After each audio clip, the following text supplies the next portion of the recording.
What's good? It's your girl Jasmine back on up on the channel. Yes, ma'am. Yes, sir. So today we got NBA legends explaining why Larry Bird will absolutely dominate today's league. I did a video a few I don't know when it's coming out, so I'm not gonna say that. But I did a video asking you all, what do you think Larry Bird would dominate? Ooh, excuse me, today's league. And some of the feedback was very interesting. Very, very interesting. But let's get into this video. It's ironic how this person has this video of it when I just asked that question. But I'm glad I did this video. I'd like to see how they put it together. So if you are first time clicking on this video, thank you for clicking on this video. If you are a consistent supporter, thank you again for supporting. I hope you continue to support, and hopefully you watch this video all the way through and enjoy this video with me. If you don't know what to do, go ahead and like, comment, subscribe, and push your notification bell so you know notification when I post. And let's see what these legends say about Larry Bird. Larry Bird in today's NBA. This is the most intriguing player for this type of series because he will fit so well in today's era. He is a complete package of what you want in today's NBA. Larry Bird had many ways to impact the game, and his IQ was remarkable. You could argue he had the highest basketball IQ in NBA history. The most underrated part of Larry Bird's game for me was his defense. He led the league in defensive win shares 4 times and finished second twice. You know, that's very true. A lot of people do not talk about his defense, which is crazy.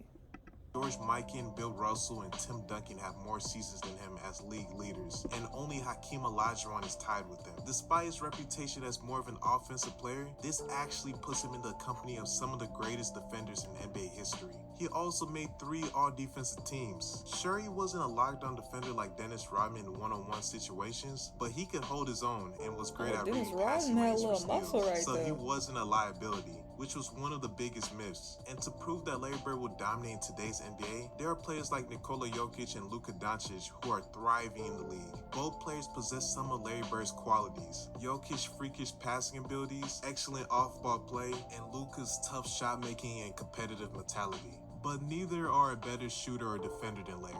That is why in today's league it's difficult to find a player to compare Larry Bird to, because he is a composite of many players. The only thing you have to worry about with a prime Larry Bird in today's NBA is whether he'll be ejected after trash talking every player guard, because he will destroy players mentally too. Like the guy. Nah, the amount of fines that Larry Bird will have in today's league is crazy. First of all, they fine you for anything nowadays, which is silly to me. Like, let them play, let them talk, you know what I'm saying? But of course get fined for, like, you know, stuff that you know is intentional, stuff like that, right?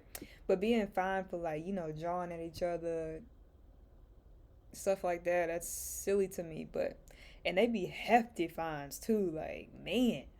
I was telling players what he would do before he even had the ball in his hands. So I'm going to show you NBA legends and players sharing stories of how dominant and skilled Larry Bird was. And after this video, please tell me how many points you think a peak Larry Bird will average in today's league. Enjoy the video, man. Prior to that NCAA tournament, still was the most watched NCAA finals game in NCAA history. How much did you know about Larry Bird prior to that game?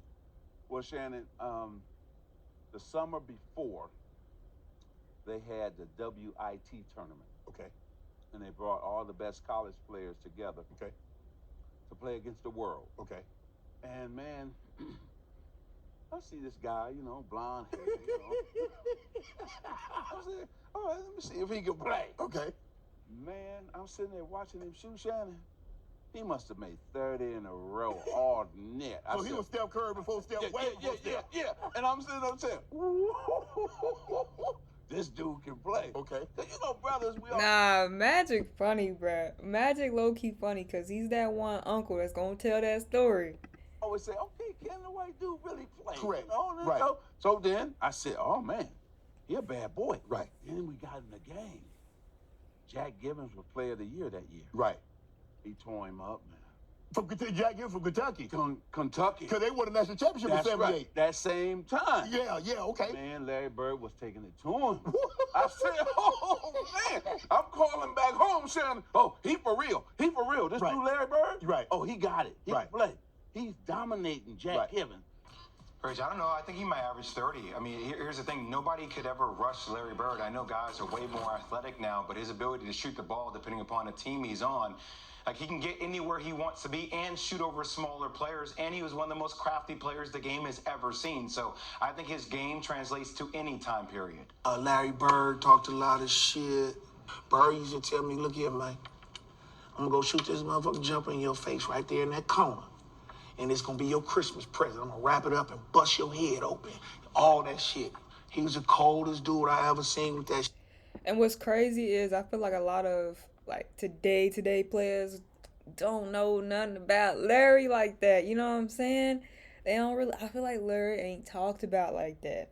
As much as Michael be talked about, Larry should be talked about the same. Like, for real.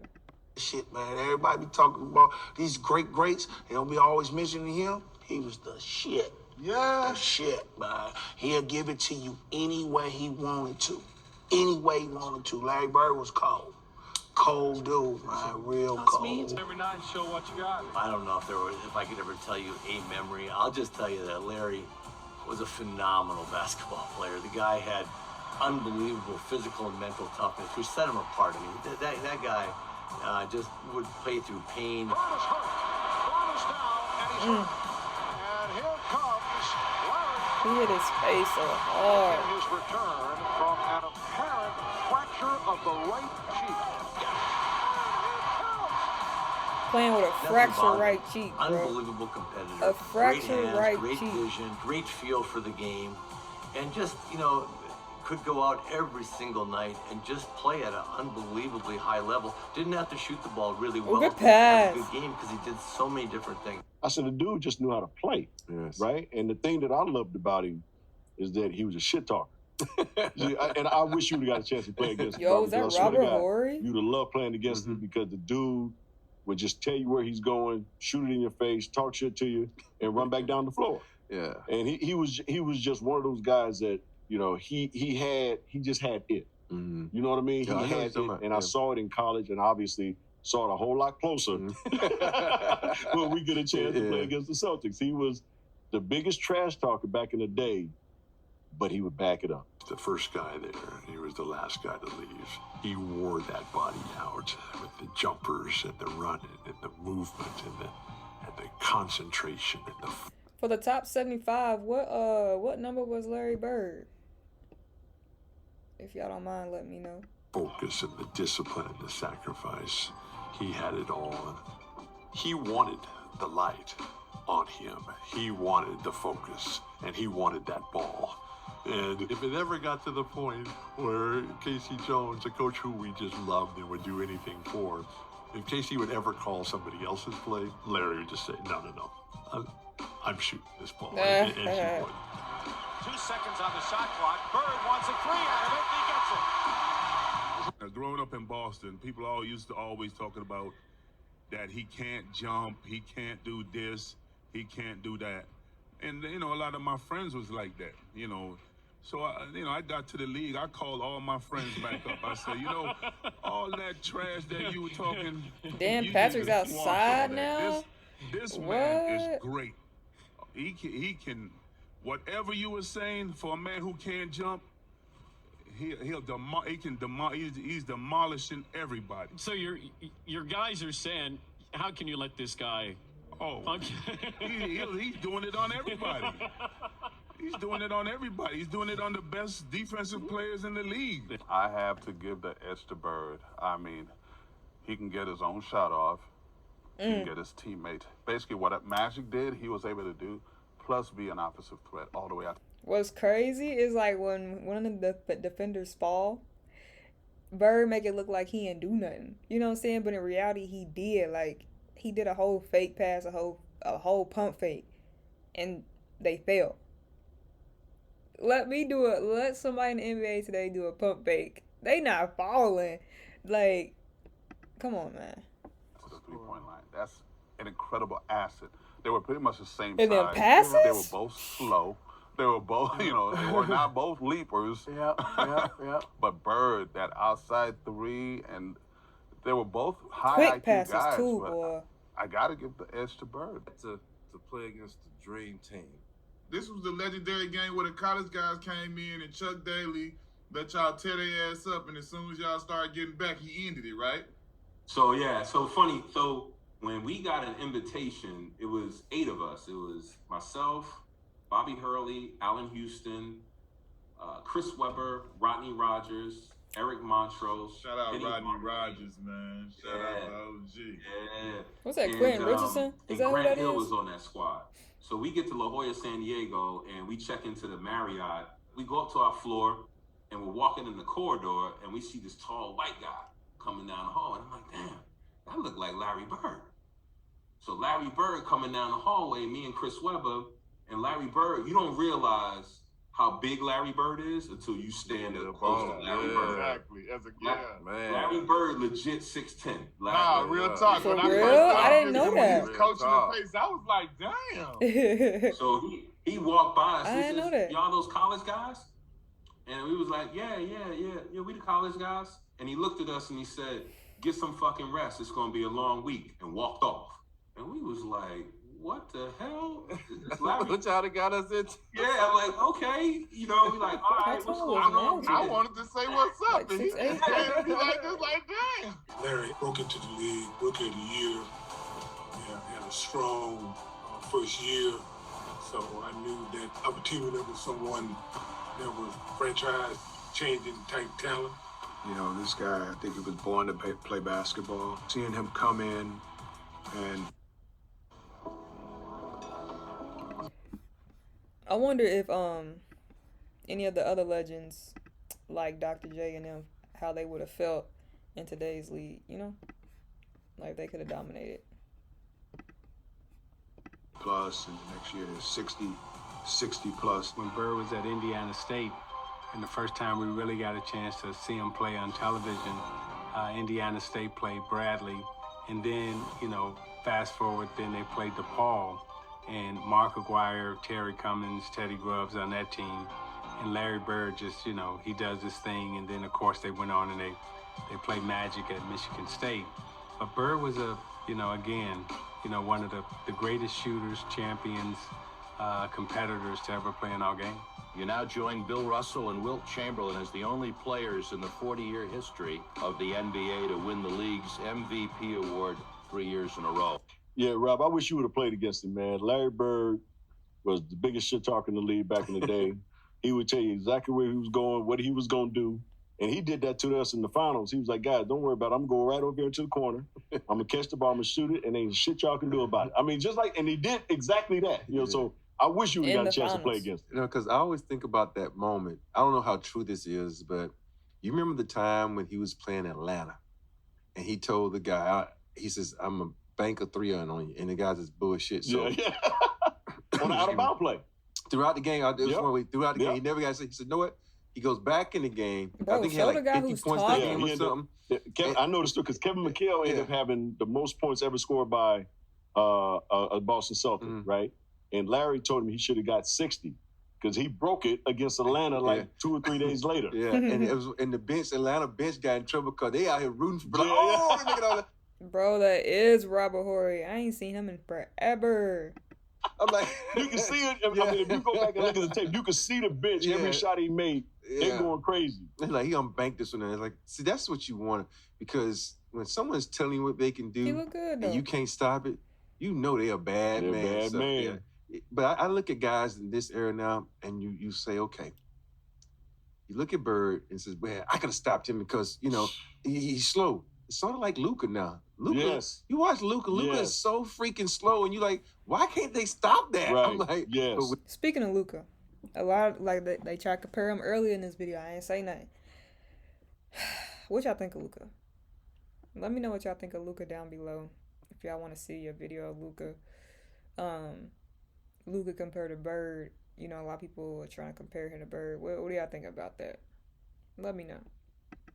When you crafty and you know how to play, that's all you need. Yeah, I think Bird is fast compared to Luka.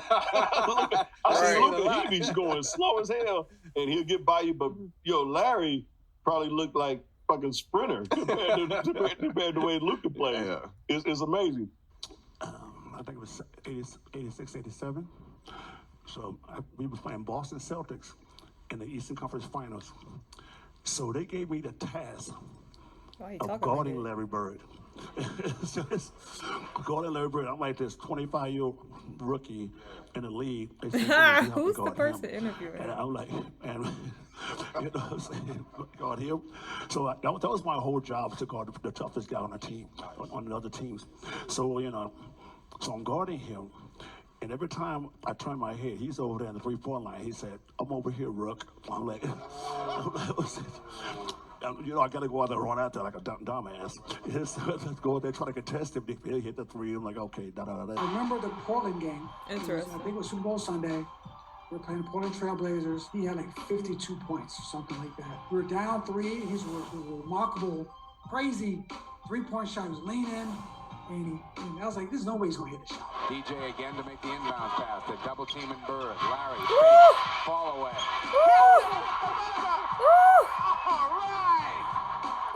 Leaning, falling, gets a 3-point. I'm like, this guy's amazing. Nah, real quick. If you had to think about, you know how like they always compared him and Magic together, right? Like it would be a big rivalry, him playing Magic.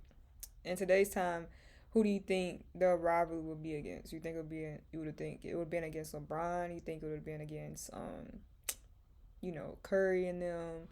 Do you think it would, like, who do you think the rivalry with Bird would have been in today's time? Who would have been? One thing I do remember now, this is practice, is I'm making a backdoor cut. And Larry actually spun the ball. Like, I had never dreamed of spinning the ball. He back spun the ball, bounced out in front of me. I about pulled a hamstring because I thought the damn ball was going out of bounds. It popped back up and it hit me in my hands. He just said, "You get open, I'll hit you." And I went like, "Ooh, okay then." I was like, and that I do remember, because I remember thinking, I'm going to try that spin pass. I tried it once and said, I'm not doing that ever again. I threw it out of bounds. Off of the ball. Back to Larry Bird to McHale. What a pass. That makes your job as a big person so much easier. Do you have a feel for who players felt was the better player between those two? To be honest with you, the black players gravitated to Magic and the white players gravitated to Bird. Yeah. And the people with sense could see the difference. And it wasn't about color or anything else. It was, hey, this guy can ball. Yeah. And that's why we used to always look at Bird like, Bird remind me of that guy, you at the park, you trying to play pickup. If you like, you look at Bird, you're like he's probably gonna be last to get picked, right? And or if he does get picked first, it's because of his height type thing. But in your mind, you thinking he can't hoop. Until you start that pickup game, you like, oh, this dude's balling. You know what I'm saying? I feel like that's how people felt in the NBA as well. It's like, okay, dude from Boston, dude from Indiana State, yeah, white guy, tall, he can't hoop for real. Until you play him, until you guard him, until you see him, then you like, yeah, that dude, that boy right there, he can hoop now. That's how I feel like how people looked at Bird. Y'all can tell me if I'm wrong though. Maybe he's not white. in a little bit of a way, because he's got a lot of swag. Before the word was really hot. Played in the Garden. I got checked in the game, and Larry Bird was just standing there, and I walked right up to him, was like, "How you doing, Mr. Bird?" I'm and then he just had his hands on his hip, and he doesn't even look at me the whole time. He looks at Paul Westphal because they were teammates together, and he go, "Paul, I know y'all ain't got this fucking rookie ducking me right now. You got to be fucking." And I got my hand out. My hand is still out, so I'm just like, that's embarrassing. Somebody come guard 33 because I think I'm a guard. Like, for him to talk trash and never even icon or talk to me, I was like, ooh, this dude is dangerous. Magic was cool. He should did his homework before he did that. For him and went right up to him, forget about the game. "Hi, Magic, how you doing?" Say, "Hey, what's up, Dave? LA, you home?" Yeah. So the next morning, we get up and we go to practice, and Roy Williams is our coach, but we only got 8.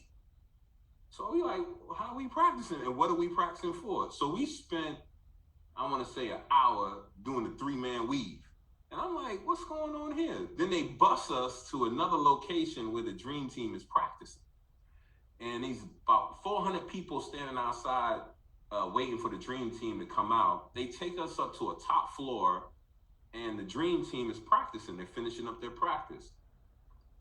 And then they say, all right, get loose and stretch out. We're like, okay, we playing? They're like, yeah, we're going to play next. So we get out the gates, like the first 15 minutes, we kicking their ass. we running them all out. Bobby Hurley in the lane, killing John Stockton. So they stopped the game and turned off the score. I think we were up like 72, 66 or something, 64, something like that. We lit their ass up, and then something happened. We're sitting there, and we get back to the hotel. Rodney Rogers says something to, it's a group of them. It's Larry Bird, Magic Johnson, and everybody's shooting the shit. And Rodney Rogers said, hey, Larry, you ain't hit a jumper since 84. Magic heard that shit. And we ain't think nothing of it. The next day we came in, and I never seen this. And this one I was like, this is a different breed. Magic Johnson fed Larry Bird the ball probably about 8 times in a row down court. Because Magic probably was like, bruh, I've been there, done that. I done said them things to Bird, and he lit me up. I done heard people say stuff to Bird, and he lit him up. And now he said, we about to light you up, freshman. You know what I'm saying? Like, what? Rookies. Larry Bird got the ball on Rodney Rogers, and every time he was about to make a move, he told him what he was going to do. One dribble, pull up. Total Eye Lift from Clarence, a formula of natural origin, powered by organic Harungana, as effective as... Up going left, off glass. One dribble going right, spin, shot, bucket.